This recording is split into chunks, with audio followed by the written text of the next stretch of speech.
Southwest, of sweeping plains, age-dotted mesas, spring mountains, where winding trails beckon horse and rider. Nomadic Indian still follows his grazing flock. All this and more, New Mexico, where the Wild West is still plenty wild, and the riding Bronco Buster is still a part of the everyday scene. Yahoo! Yahoo! Yahoo! Woo-hoo-hoo! 400 years ago, the Spanish explorers crossed the trackless plains of the great Southwest in search of the legendary 7 golden cities. Theirs is a story of hardship and tragedy hardly conceivable to the minds of the 20th century explorer, winging in comfort and safety high above the history of the land stretching far below. Today, New Mexico is still known as Coronado country, but in the modern idiom, a land of golden cities, of rich natural resources, of climate and adventure that are seemingly endless. With each succeeding season, the number of visitors is on the increase.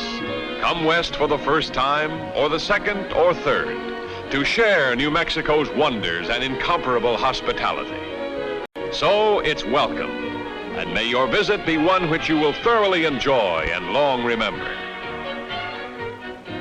Largest metro is Albuquerque. Although founded more than 250 years ago, Albuquerque is as modern as tomorrow, and at the same time, its older buildings of adobe share the past with the present. In patios and gardens, which still echo with the history and romance of a colorful past, the visitor makes a wish, and then hopefully tosses the coin into the wishing well. Whatever your wish, here's hoping it will come true 1,000 times over.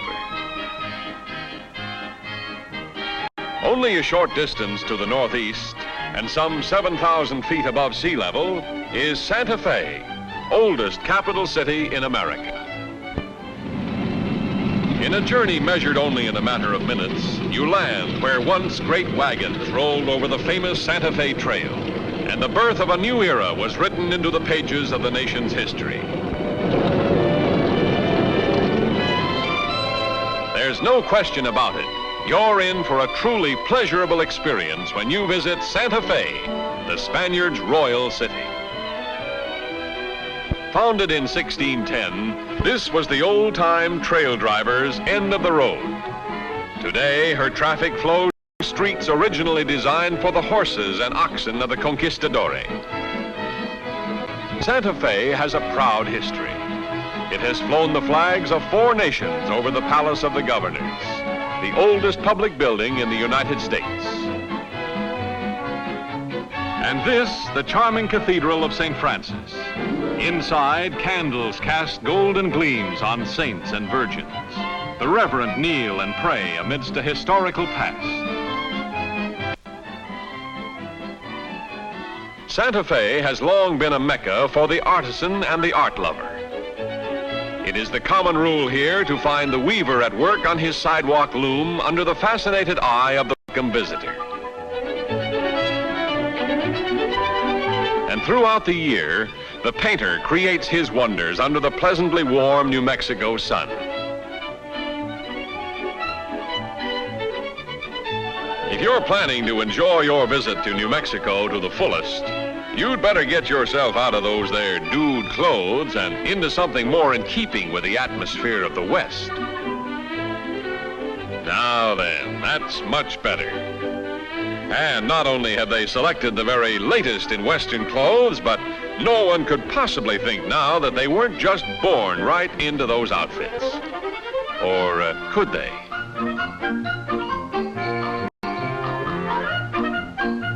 Well, there's one thing for certain. The conquistadores weren't the only ones to make conquests in this land of the wild and woolly West. Now that you're properly dressed, and to prove that you're no longer a tenderfoot in this land of the great out-of-doors, you've got to get yourself up into the saddle. Hold on there, fella. To the horse, I mean. Say, that's some lively critter you two got there.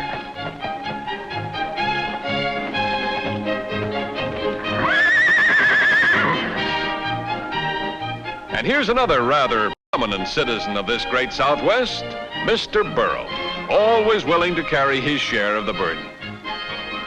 And such has been Mr. Burro's lot down through the centuries. When the Indian first entered the Southwest, from whence he came is still a secret that archaeologists and ethnologists have as yet been unable to solve. But here they are, and here they will undoubtedly remain, devoutly accepting the white man's blood, yet preserving the civilization of their ancestors. Although the Indian no longer inhabits the area in great numbers, there still remain many fine examples of true Indian blood, passed on to the children and their children's children, to perpetuate the race for centuries yet to come. And here's a well-trained Indian dog. Wonder if they taught him with the sign language.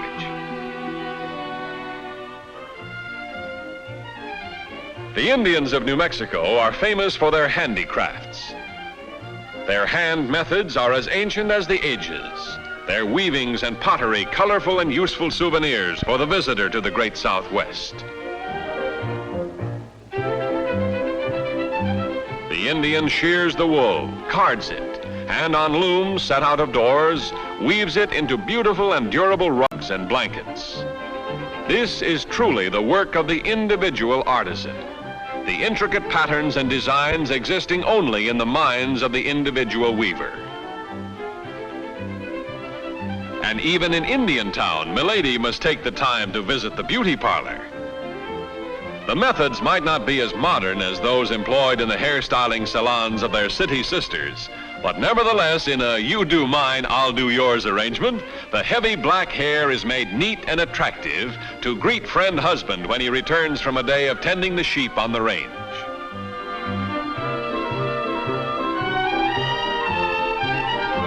And even Mr. Indian has his hair washing and brushing problems.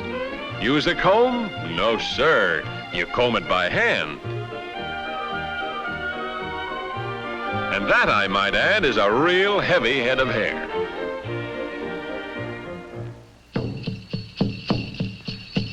The dances of the various tribes, each with a particular significance, are handed down from one generation to the next. The youths are taught when still very young, their colorful costumes and steady rhythmic steps relating legend unexplained to the white man.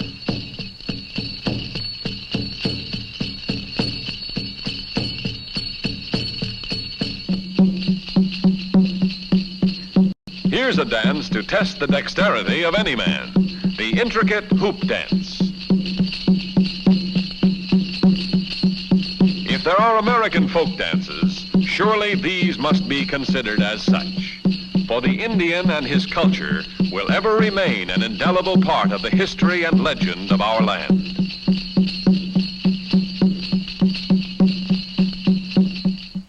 Another of the famous towns of the Old West is Taos.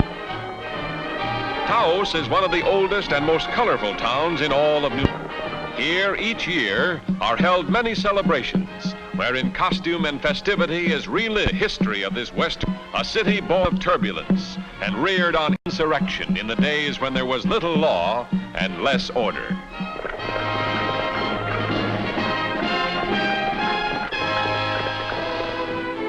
New Mexico can offer scenic wonders below as well as above the Earth's surface. One of the most renowned of all tourist attractions is Carlsbad Caverns National Park, the world's largest explored caverns. Here, more than 500,000 tourists every year spend millions of hours in an underground wonderland along man-made trails, winding among formations which defy description. Here are enormous chambers and fantastic formations which have been caused by lime-laden water dripping or standing quiet for incalculable periods while evaporation took place. Wonders which have been millions of years in the making.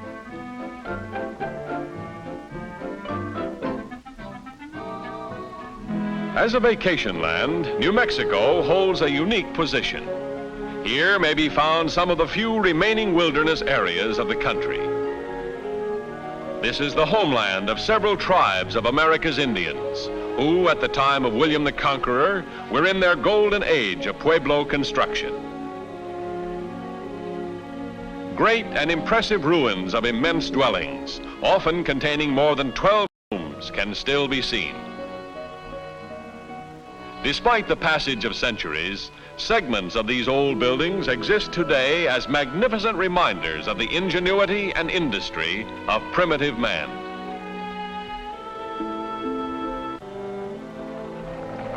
For a taste of real Western living, you can turn to one of New Mexico's many dude ranches, which are to be found throughout the state. No matter what your recreational pleasure, you're sure to find it here.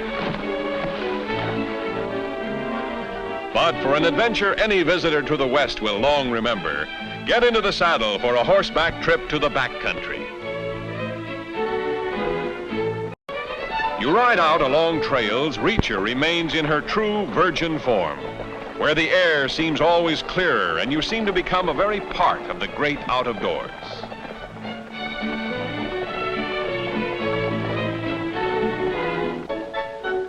And if you've never had real chuck wagon food, well, can't you almost taste those flapjacks? That's real eating pleasure, partner. And until you've tried it, you just ain't at nothing yet. New Mexico's attractions are many and varied.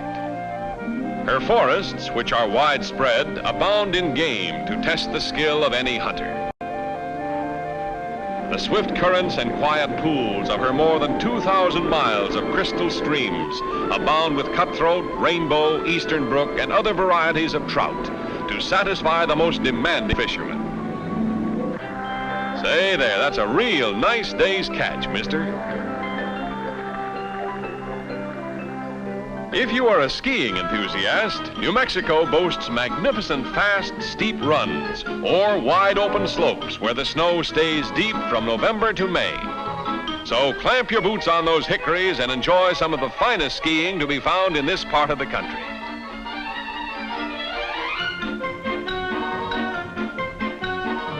Greatest Indian show on earth.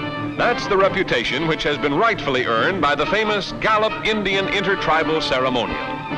A visit to the ceremonial is an exciting experience and an ever-present memory for years to come.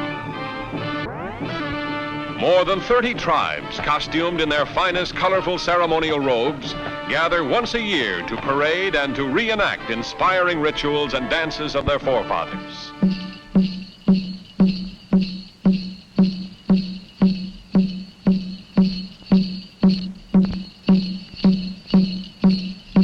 Although the white man is cordially invited to attend as spectators, this is an all-Indian ceremonial. He matches his skill with those of other tribes in horse races, in games for the younger men of the tribes.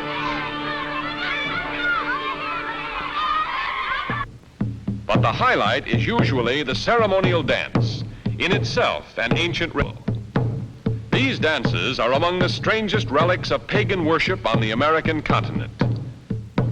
Scarcely a week goes by that some pueblo does not celebrate a corn dance or other festival with elaborate costume and ritual. The dancers decorate their bodies or paint their skins to resemble birds or beasts. Using sacred words of ancient supplication, they usually dance to bring the rain or as a thanksgiving for harvest.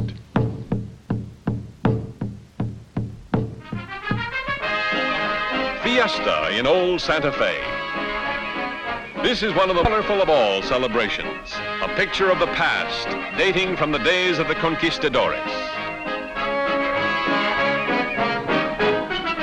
In the year 1712, General de Vargas proclaimed, "It is our desire to hold a fiesta in honor of the elevation of the Holy Cross and the bloodless reconquest of the city of Santa Fe.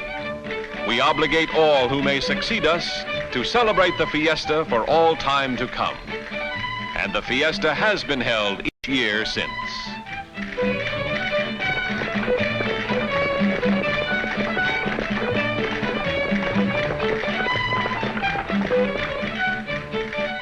This is Zozobra, the Spanish name for worry, the fiesta's high priest of gloom.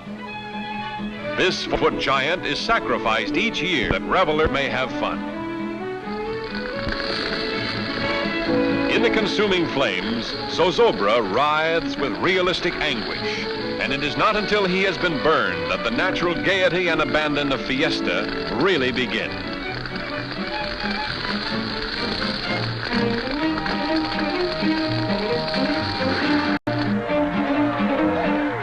And of course, synonymous with any fiesta is the attraction of the rodeo. Here are all the thrills of the Wild West as the riders, amateur and professional, try their skill on animals who are just as determined to win in this test of man and beast. Ride on, cowboy, and hold on tight. This is no place for anyone but the most skilled bronco buster, for these critters just ain't a kiddin'.